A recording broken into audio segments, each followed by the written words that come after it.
Bene data ndasubiye kubaramutsa amahoro ya Kristo Yesu nashishikare kubana namwe mwese aho muri hose. Imana nishimwe kubw'uyu mwanya mwiza isubiye kutuha kugira ngo tuganire ku ijambo ryayo. Ni Françoise Habonaye n'ubundi isubiye kugaruka kandi ngomba kubandanya kuri ca cigwa twariko, icigwa numva kinezera umutima wanje, icigwa co guca bugufi. Imana ishimwe. Kuja bugufi rero twamaze kubibona mu gice ca mbere, ariko ubu turashishikara kuraba guca bugufi birimwo inyunguki canke guca bugufi bimariye iki ababikora. Muri video yaheze twavuze yuko guca bugufi umuntu aca bugufi kubera intego agomba gushikako. Twatanze akarorero ku bwa Kristo Yesu yaciye bugufi akihanganira byose kuko yari agomba gukiza umwana w'umuntu. Ubu naho kandi twabonye kare guca bugufi kwa Namani kwamuteye kwihanganira byose kuko yari yumva ashaka gukira. Yesu Kristo nashimwe. Hanyuma uyu munsi turasubira kubandanya muri video rero ni ingaruka zo guca bugufi. Tubanje kureka baje baca bugufi kubera intego bagomba gushikako, twige guca bugufi kuri wewe nanje kumbura ata ntego dushaka gushikako. Bitumariye iki guca bugufi? Mbega ni ngombwa ngo duce bugufi? Ico no kubarira nshuti nkunda uri kurankurikira, waba uri umuntu akuze kunduta, waba uri umuntu tungana, canke waba uri umuntu uri munsi yanje mu myaka, ndagomba kukubwira yuko ku rugezo uriko aho uri hose Imana igusaba guca bugufi. D'abord duca bugufi hehe? Icambere coco duca bugufi imbere y'Imana. Umuntu aca bugufi imbere y'Imana. Woshaka kumbwira ngo none guca abantu bose baca bugufi imbere y'Imana? Yo, nturahura n'abantu bakubwira ngo Imana ntayo nkeneye. Nturahura n'abantu bakubarira ngo mbega ngo kubera iki ngo umuntu asenga, ngo aho gusenga ngo koresha amaboko yawe, ngo aho gusenga ngo koresha umutwe wawe. Ntavyo urabona? Ufise ubwenge, ufise inkomezi, ukumeze kose, guca bugufi bigusaba kubaha Imana, ukayisenga, ukumva yuko iyo ariyo buraro n'uburamuko bwawe.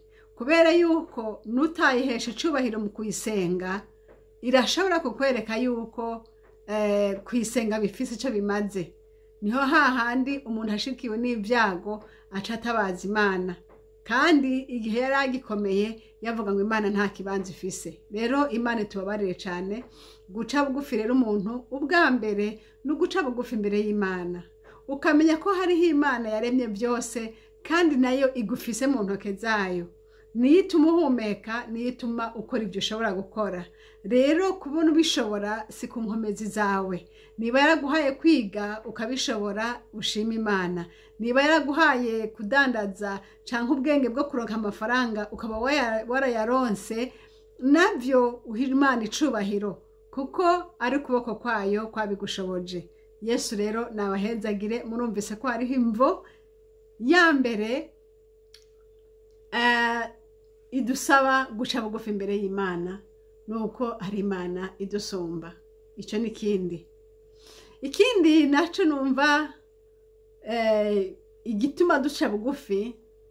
Turakwiye guca bugufi imbere y'abatuganza. Nshuti umviriza, abatuganza basi ndabivuga mu yindi jambo, abashefu. Ku kazi ufise umushefu avuga ijambo akavuga ati caha ukwiye gucaho, ati kora biriya ukwiye kubikora. Ku kazi canke kw'ishure ufise umwigisha wawe akubwira ati kora ibi hanyuma ubindungikire ku masaha aya. Hageze izi saha utarabirungika ntibiba bigikunda kubirungika, nzoca ndaguha ubusa. Abo kubera bafise autorite bafise ubushobozi kuri twebwe tubwirizwa kubacira bugufi tukumva ibyo bavuze tukabikora.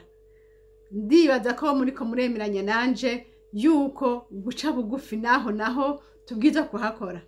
Aha ngiye ko ndakubwira nti guca bugufi ucira bugufi uwo wese ubona yuko ari imbere yawe, haba mu kintu kanaka ushaka kuba ari muri organisation murimwo, harimo abantu benshi bakurusha imyaka, hari aburusha imyaka. Guca bugufi wewe rero nimba uri umushefu wabo, peu importe imyaka ufise, peu importe uko umeze, ariko niba uri umushefu wabo ukavuga utigira gutya, bakwiye guca bugufi bakumva uko wabivuze. Ndiko ndigisha ijambo ryo guca bugufi. Umuntu aca bugufi imbere ya autorite iri imbere yiwe, kandi umuntu aca bugufi imbere kubera ko umuntu aca bugufi d'abord ni kugira ngo ibintu bigende neza.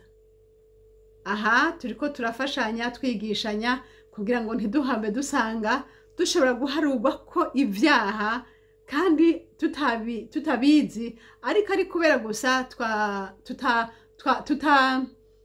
tutabaye maso. Tutabaye maso. Imana idufashe rero. Guca bugufi rero umuntu acira bugufi autorite iri hejuru yiwe. Mushobora kuba tuvuge muri mu nama hakabaho umuntu adirije iyo nama. Umuntu adirije iyo nama none uramucira bugufi gute? Umucira bugufi kubera yuko avuze ati dutangura aya masaha naye nyene dutangurirako, canke avuze ati uduhaye umwanya ibibazo 5, abari 5 nyene nta ca gatandatu cakigwa. Nukuvuga iki? Avuze ati naka ni watangura hanyuma harakurikira naka n'utuntu duto, ariko utwo nyene avuze ati hatangura naka niwe nyene atangura. Guca bugufi no kubaha urwo rutonde ko yabigize niko nyene vyerekana guca bugufi. Rero aha ndagomba umuntu wese yisuzume, umuntu wese yirabe, wirabe nanje nirabe, mbega urafise sinye zo guca bugufi muri wewe? Kuko sinye zo guca bugufi utwo twonyene duto nitwo twerekana yuko by'ukuri iyo mbuto yo guca bugufi iri muri twebwe. Ijambo ry'Imana riravuga ngo ni mutubaha canke nutagira neza uyo muntu uri kurabona, ntuzumbarire ngo ushaka kugira neza uragufise, nta kurimwo. Canke ngo nimutakunda abantu mubona muzovuga mute mukunda Imana mutabona. Nukuvuga ngo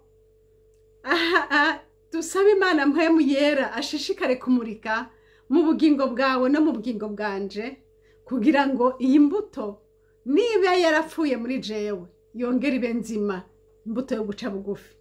Guca bugufi vyerekanwa mu tudetaye twose tw'ubuzima butugize, kandi kudaca bugufi navyo nyene nuko. Umuntu adaca bugufi uramuhamagara ntiyitaba, uramubwira ukuntu akora, donc kudaca bugufi vyerekana mu ngendo zose. Imana rero idutabare uduhe guca bugufi. Rero kandi ikindi naco, iyi nzira turimwe yo kuja mu ijuru ni inzira praktike yaho canke imyimenyerezo yaho yo muri iyo nzira yo kuja mu ijuru tuyigirira hehe? Tuyigirira muri iyi si mu buzima bwacu bwa misi yose. Nta hantu hariho ngo tuvuga ngo tugende hariya niho bagirira exercice zo kuzoja mu ijuru.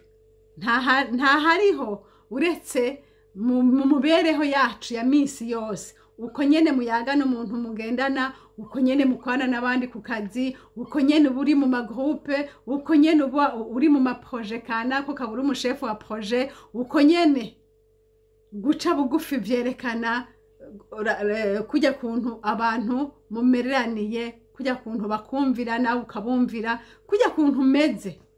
Imana idufashe rero. Rero guca bugufi, reka duhindukire rero tugende guca bugufi nako ico Bibiliya ikuvuga ko.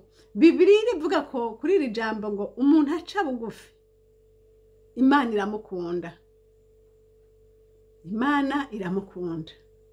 Ahandi Bibiliya tubwira ngo guca bugufi, ngo umuntu aca bugufi ngo Imana izomushira hejuru. Niko bimeze n'umuntu yumvira aca bugufi nabo urumva umukunze. Dufise abana benshi rero, muri abo bose umwe wese usanga hariho umuntu wese umuzi ingene ameze. Hariho umwana ubona uti uyu mwana ni namutuma arabanguka, ndamubwiye ikintu ntamvugisha amajambo menshi aca yemera. Hakabaho n'uwundi uvuga uti uyu sindamukakazi kuko ntibyo ukunda. Yacavuga kubera iki we ntiwogenda kubera iki ibi bintu bimeze no nanje ndarusha ibiki, ariko ubundi acavuga ati naho ndushe mama yavuze mbwiriza kugenda. Ndako guca bugufi bibonekera mu ngeso zose. Yesu nashima kuva ndiko ndiga iki cigwa cyo guca bugufi, ndashima Yesu yaranyuguruye kumenya, yarampaye amaso ndiko ndatahura ivyo ntarinzi ntarimbona. None rero turabe irindi jambo ngo guca bugufi kandi ngo bidufasha gukorerana. Mana we, gukorerana, gukorera umuntu ukamukorera, ugasanga nyene urakorera umuntu ntibikuruhije, urabikoze utidodomba kubera kwa guca bugufi. Guca bugufi, imbuto yo guca bugufi idushoboza byinshi.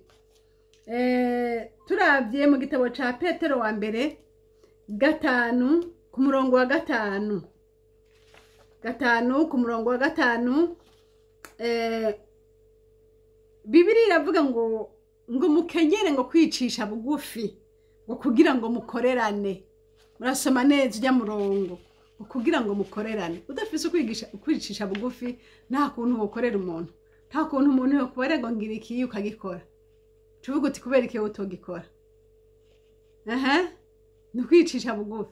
Hari igihe wumva umwana adafise umwana mutoyi ndamukunda cyane, uwo mwana akunda kuncokoza akambaza ngo mama ngo uri mwiza ngo uratekereje. Ni kubera kumbaza gutyo. Akora kubimbaza mu Giswahili akavanga ngo mama ngo uri snell. Ni kubera iki?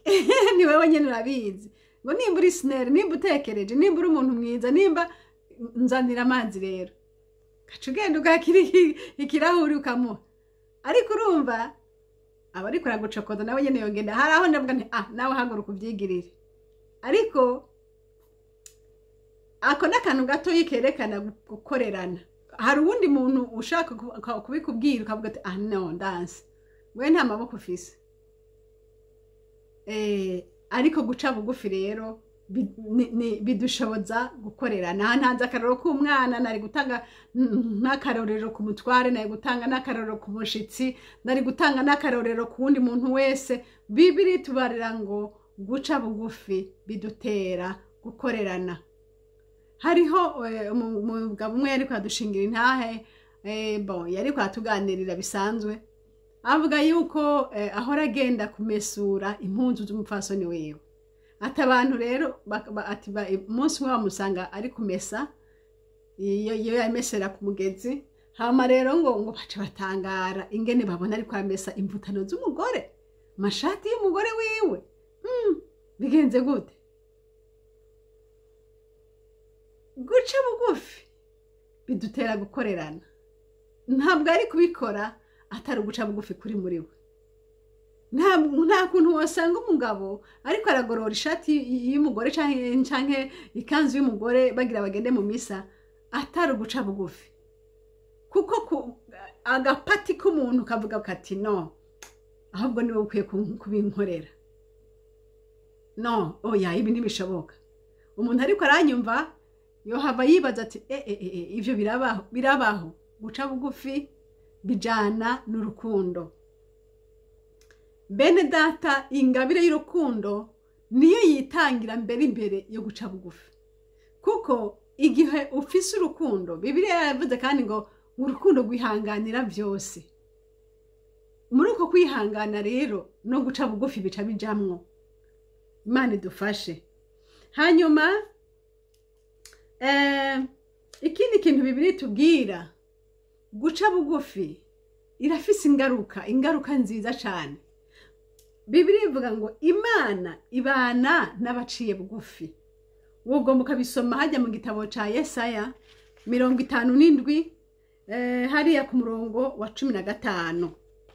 Baze gusanga havuga ngo kuko uko ari Imana imwe iri hejuru isumba byose ivuze, iba ahatazoshira, izina ryayo ni uwera, iti mba hejuru ahantu hera, mbana n'umuntu afise umutima umenetse wicisha bugufi. Mwumvise ngo mbana n'umuntu afise umutima umenetse wicisha bugufi. Imana ibana n'umuntu mwene uyo. Imana ishimwe. Imana ibana nawe. Haleluya. Hanyuma iyindi ngaruka nziza yo guca bugufi, Imana ije ikabana nawe, twabyumvise. Ikindi ishobora kugukorera ngo Imana irabashira hejuru kandi ngo ikabaha ubuntu. Nabyo murabisoma hajya muri Petero wa mbere igice ca 5 ku murongo wa 5 n'uwa 6. Ni wabisoma hajya ngo mukenyere ngo kwicisha bugufi. Imana ishimwe. Imana idusaba gukenyera kwicisha bugufi kuko Imana ikidushira hejuru kandi ikaduha ubuntu. Yesu Kristo nabahezagire rero. N'amajambo meza bene data yo kwicisha bugufi. Kandi irindi jambo ridubwira ngo umuntu aticisha bugufi nawe, umuntu aticisha bugufi, Bibiliya itubwira ngo azokorogwa, azomanuka, naho azoduga agashika hejuru, ukuboko kw'Imana kuzomukororera hasi. Kandi Bibiliya itubwira ngo kuticisha bugufi nibwo bwibone, ngo ni gisesema, ngo ni ikintu gisesema Imana. Mwene data, wicishe bugufi kugira ngo ukuboko kw'Imana kugushire hejuru. Wicishe bugufi kugira ngo Imana yo mwijuru izibane nawe. Wicishe bugufi kugira ngo ujye kubyiza Imana yagusezeraniye. Imana yaravuze ko abantu bicisha bugufi ngo bazogirirwa ubuntu n'Uhoraho. Ngo abantu bicisha bugufi ngo Imana iba muri bo. Ngo abantu bicisha bugufi, Yesu we, Imana y'ububasha niyo nyene ikibakorera. Ariko ngo abaticisha bugufi, abibona nabo, ngo Imana niyo nyene ikibagwanya. Nuko rero bene data, dushishikare gukomeza kwicisha bugufi mu bintu byose. Ntaco bigutwaye kwicisha bugufi, ntaco bitwaye kwiyambura icubahiro cawe, ariko no kugira ngo Imana bikunde nayo ibe muri wewe kandi ishishikare kukuduza, gushikare na hahandi hakunaniye gushika n'inkomezi zawe. Imana yera ibahezagire. Ni Françoise Haboneye mwari kumwe. Izina ry'Umwami Yesu Kristo nirishimwe. Amen.